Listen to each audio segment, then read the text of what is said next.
Penemuan sesosok mayat perempuan di kawasan bundaran Kota Masohi, Maluku Tengah menggegerkan warga sekitar. Pasalnya mayat itu ditemukan di dalam selokan dan sudah dalam keadaan mengeluarkan bau tidak sedap. Selesai mendapat laporan, sejumlah anggota Polres Maluku Tengah pun langsung menuju lokasi penemuan untuk melakukan evakuasi.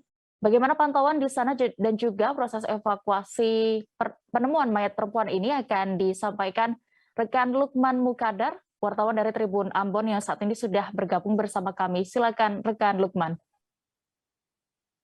Ya, baik Dea dan juga Tribuners. Dapat kami laporkan penemuan mayat yang terjadi di Kota Masohi, Kabupaten Maluku Tengah sendiri Rabu sore kemarin. Itu berawal ketika salah satu ada dua orang pemuda di Kota Masohi yang kebetulan mencari udang, kemudian di dalam gorong-gorong ya, bermula ketika mereka masuk ke sekitar 1 kilometer jarak dari TKP dengan pintu masuk dari awal pintu masuk ke dua pemuda tersebut menyusuri gorong-gorong di jalan protokol Kota Masohi sendiri.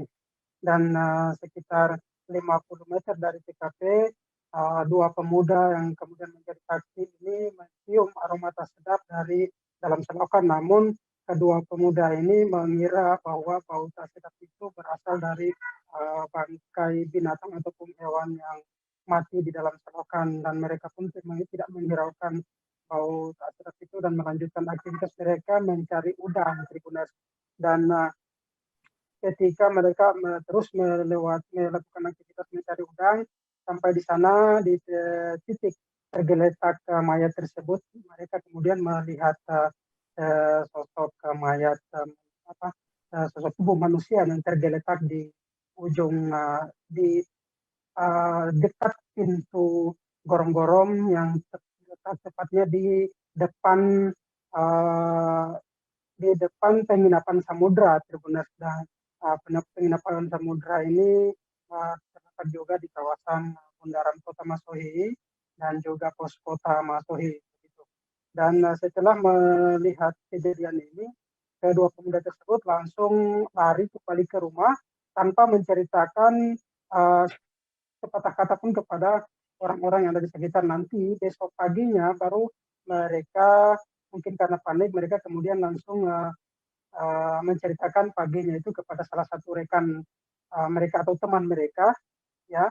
Dan teman mereka ini kemudian menginformasikan cerita yang disampaikan oleh kedua saksi tersebut kepada anggota Intel Polres Maluku Tengah. Dan saat itu juga anggota Intel kemudian melaporkan kesan mereka dan langsung dilakukan anggota polisi dari Satuan Lantas Polres Maluku Tengah juga mengamankan area sekitar bundaran kota, dan kemudian dipasanglah garis polisi, langsung dilakukan evakuasi mayat pada Rabu sore kemarin.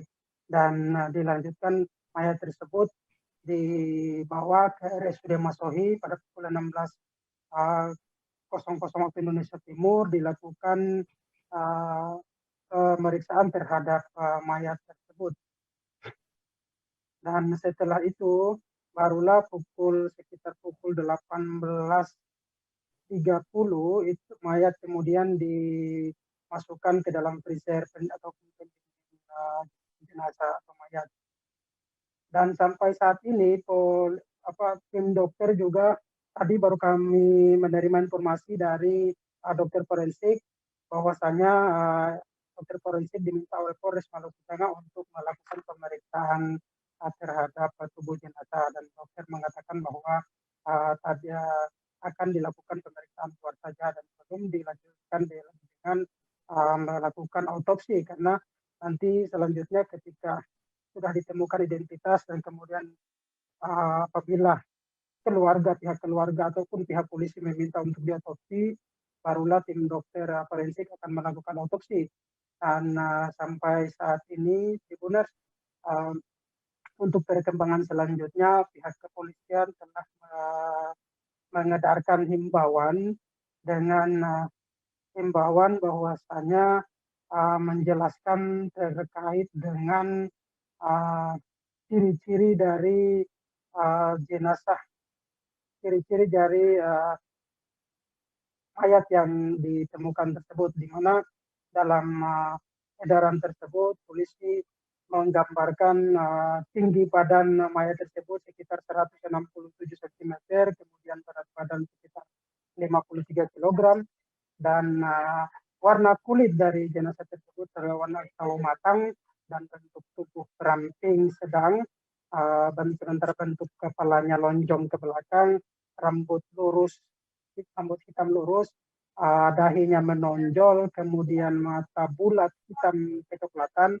dan juga hidung bulat kecil, bibir sedang, giginya rapi, dagunya bulat, telinga segitiga, dan saat ditemukan juga korban mengenakan baju kaos pendek, lengan pendek berwarna biru dongker, dan tertuliskan di belakang bajunya itu tulisan John. Kemudian pada tangan kiri menggunakan gelang yang terbuat dari benang warna hitam.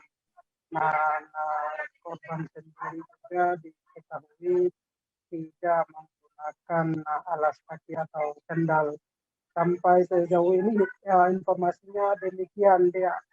Kembali.